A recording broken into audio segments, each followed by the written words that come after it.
Boa tarde, o nosso Vida Saúde está no ar e hoje o nosso assunto é a bactéria H. pylori. Vamos entender como acontece a infecção e ainda as formas de prevenção e tratamento. Para falar sobre o assunto, nós recebemos o gastroenterologista, Dr. Remo Guécio. Obrigado pela sua participação. Seja bem-vindo, doutor. Boa tarde. Boa tarde, Rafael. Boa tarde a todos. Bom, então, doutor, o que é aí o Helicobacter pylori?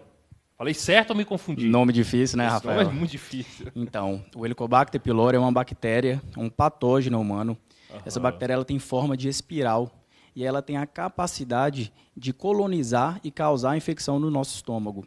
E aí ela pode levar a um processo inflamatório na mucosa do estômago e advir vários sintomas e complicações. Essa bactéria ela é muito comum? Extremamente comum, Rafael. Estima-se que 50% da população mundial esteja contaminada com essa bactéria, mas existe uma variação geográfica muito grande dessa prevalência.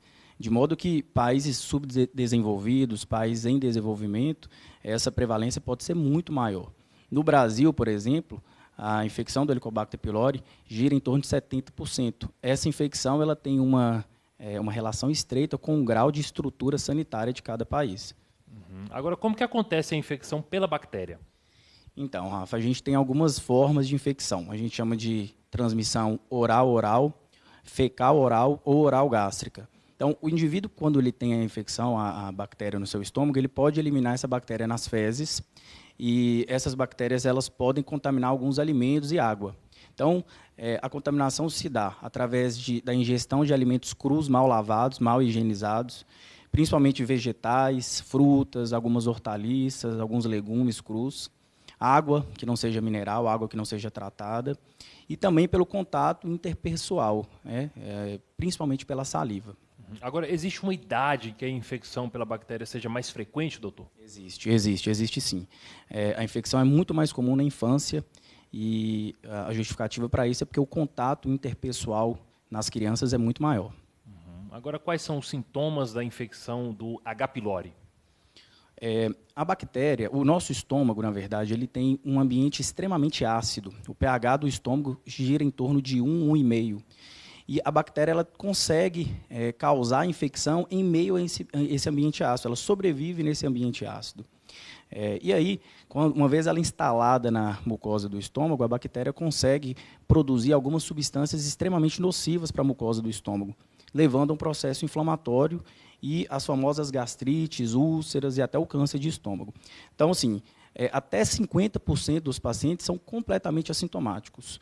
Dos pacientes sintomáticos, os sintomas mais comuns são a epigastralgia, que é aquela famosa dor na boca do estômago, principalmente em queimação, que piora com a alimentação. O empachamento pós-prandial, que é aquela sensação de sentir muito cheio, muito empanzinado após alimentar, e a saciedade precoce, que é quando a pessoa alimenta, às vezes, pequenas porções, pequenas quantidades, e já se sente muito saciado precocemente.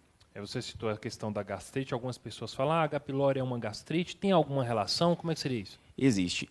A gastrite, na verdade, é um diagnóstico endoscópico, né, que quando a bactéria ela produz essas substâncias inflamatórias nocivas ao estômago, ela leva a um processo inflamatório da mucosa do estômago. Então, gastrite é a inflamação da mucosa do estômago. Ela tem várias causas, não é só H. pylori, mas H. pylori talvez é a principal causa de gastrite. Agora, existe alguma relação entre o H. pylori e o câncer de estômago? Existe sim, isso já é muito bem comprovado com os estudos de hoje. A bactéria, uma vez instalada no estômago, ela produz algumas substâncias, ela produz um meio que fica propício para o desenvolvimento do câncer de estômago. A OMS classifica o Helicobacter pylori como carcinógeno do tipo 1, né? Ou seja, ela favorece o aparecimento do câncer de estômago. A gente tem dois tipos de câncer do estômago que são os principais relacionados ao H. pylori. O adenocarcinoma gástrico, que é um câncer extremamente agressivo, e um linfoma, que é um tumor do tecido linfóide relacionado à mucosa do estômago, a gente chama de linfoma Malte. Então, sem dúvidas, o Helicobacter pylori é o principal fator etiológico causador do câncer de estômago. Agora, como que é feito o diagnóstico? O diagnóstico é feito primordialmente por um exame, que é a endoscopia digestiva alta, com obtenção de biópsias. Esse exame tem um alto grau de acurácia. E, além de diagnosticar a bactéria, a endoscopia tem a grande vantagem de diagnosticar as complicações da bactéria, que são as gastrites, as úlceras e até o câncer de estômago. Existem alguns outros exames que a gente chama de não invasivos, por exemplo, o teste respiratório, que é um teste respiratório mesmo de soprar um aparelhinho, que tem alta acurácia também, mas é um exame muito pouco disponível no Brasil, aqui em nosso meio a gente não tem disponível. Existe o teste de antígeno fecal, que é um exame de fezes, e por isso é um exame muito pouco prático. Ele geralmente fica mais reservado para crianças que têm alguma limitação na realização da endoscopia. Existe também o exame de sangue, uma sorologia, mas que não tem uma acurácia tão boa. Esses exames não invasivos, eles têm a grande desvantagem, a limitação de não se fazer o estudo do estômago, da mucosa do estômago, para saber se além da bactéria já tem alguma complicação decorrente dela.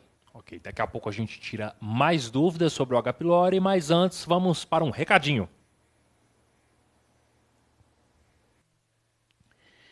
O INCOR, Instituto de Cardiologia do Norte de Minas, há 25 anos presta assistência cardiológica aos seus pacientes, atuando sempre de forma ética e humanizada, colocando à disposição recursos tecnológicos e terapêuticos seguros. O INCOR conta com equipamentos modernos e tecnologia especializada em cardiologia, consultas, análises clínicas e diversos exames cardiológicos. E você, como está a saúde do seu coração? Está na hora de fazer o seu check-up no INCOR.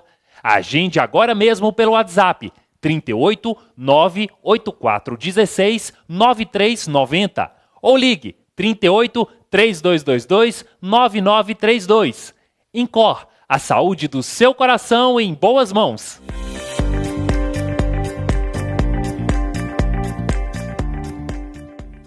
Daqui a pouco a gente continua a nossa entrevista com o gastroenterologista, Dr. Remo Guesso, mas antes nós vamos para o intervalo, a gente volta já já.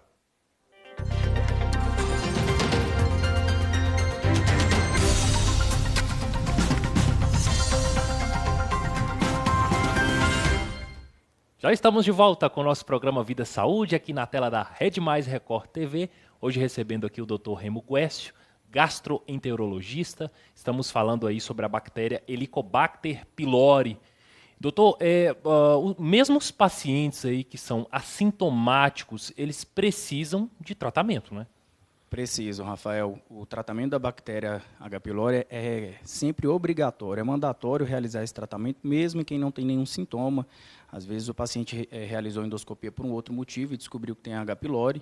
Ele deve ser tratado, e essa recomendação existe justamente porque a bactéria é a principal causadora do câncer de estômago. Para você ter ideia, 90% dos cânceres de estômago tem alguma relação com a H. pylori. E quando a gente erradica a bactéria na comunidade, essa incidência cai, a incidência do câncer de estômago cai em 40%. Né? Então, tratar a bactéria para prevenir o câncer de estômago é fundamental. Agora, como que é feito o tratamento? Então, o tratamento ele é feito através de antibióticos, mais de um antibiótico ao mesmo tempo. Existe no mercado alguns coquetéis, alguns kits de antibióticos. Esses antibióticos geralmente são uma dosagem mais alta. Isso acontece porque a gente tem visto nos últimos anos uma resistência muito grande da bactéria aos antibióticos. Tanto é verdade que em 2017 foi realizado um consenso brasileiro do H. pylori, pelo Núcleo Brasileiro de Estudo do H. pylori, em que o tempo de tratamento foi prorrogado de 7 para 14 dias. Então, com 7 dias, a gente consegue erradicar a bactéria em cerca de 70% dos pacientes. Com 14 dias, a gente teve um ganho de 10%. Mas, mesmo assim, é importante a gente alertar a população que, tratando a bactéria direitinho, ainda existe uma chance de 20% da bactéria não morrer com o primeiro tratamento. Então, é sempre importante, após o tratamento, realizar algum exame, de preferência endoscopia, para a gente saber se, de fato, a bactéria foi erradicada. Se ela não tiver sido erradicada, se ela não tiver morrido, já existe kits de retratamento. Agora, doutor, durante o tratamento, os remédios têm reações, né? Como aliviar esses sintomas desagradáveis? Pode ter algumas reações. A reação mais comum é a diarreia. Né? O paciente pode ter diarreia, principalmente pelo uso de antibióticos, como pode ter diarreia se usar antibiótico por outros motivos. Os antibióticos, os de preferência para tratar a H. pylori, são a amoxicilina e a claritromicina. A amoxicilina costuma dar diarreia, pode dar diarreia. Então, se o paciente tiver diarreia, é bom ele procurar o médico dele, porque existem alguns tratamentos para a gente contornar essa situação. Outra situação que pode acontecer é o paciente ser alérgico à amoxicilina. Isso a gente volta e meia a gente vê. E aí é bom ele avisar o médico antes do tratamento, né, se ele tiver esse conhecimento, para esse antibiótico ser substituído por um outro. Agora, doutor, mito ou verdade que alguns alimentos ajudam a combater a H. pylori? É mito, Rafael, não existe isso. A gente escuta muito isso no consultório. E é mito. O tratamento para a bactéria, que tem comprovação científica de eficácia, é com o uso dos antibióticos, desses coquetéis que a gente tem no mercado. Agora, tem algum alimento que deve ser evitado por quem estiver fazendo o tratamento? Assim, na verdade, pelo H. pylori, não. Mas pelas consequências do H. pylori, então se o paciente tem uma gastrite, se ele tem uma úlcera, a úlcera é uma ferida, são feridas que podem dar no estômago ou no duodeno, que é a primeira porção do intestino delgado, logo depois do estômago. Essas feridas, muitas vezes, elas causam perfuração do estômago, que é um quadro muito grave, pode causar hemorragias, o paciente pode ter muitos sintomas desconfortáveis. Então, durante esse tratamento, se esse paciente tiver essas complicações, a gente sempre orienta alimentos mais leves, evitar café, chocolate, refrigerante, bebida alcoólica, comida muito gordurosa, muita fritura, alimentos muito condimentados.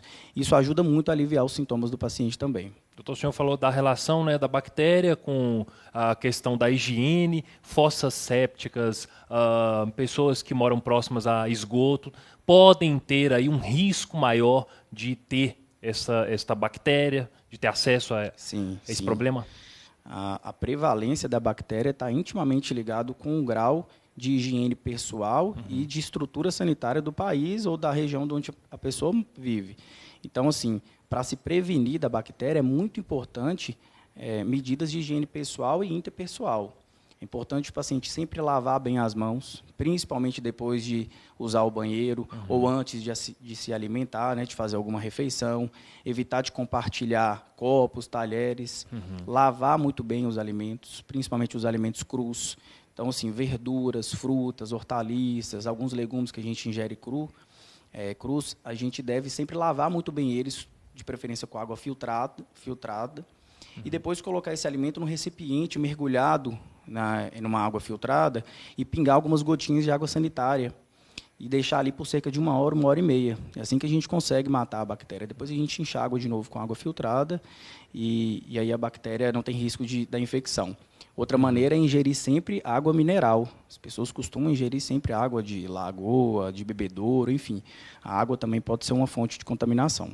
Doutor, é importante, né, procurar ajuda médica e o diagnóstico o quanto antes. Sim, Rafael. A gente está falando de uma bactéria que tem a capacidade de causar gastrites agudas, crônicas, que podem levar a sintomas muito desagradáveis. Pode causar úlcera, a principal causadora de úlcera no estômago, no duodeno.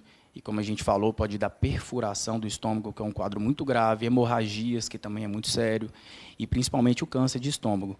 Então, descobrir precocemente, principalmente se tem algum sintoma na região do estômago, e tratar é fundamental para a gente prevenir essas complicações. Doutor, muito obrigado pela sua participação e os importantes esclarecimentos aí sobre a H. pylori. Eu que agradeço, Rafael. Obrigado. Ok. A gente agradece também a sua audiência e te convida para o próximo programa. Até lá!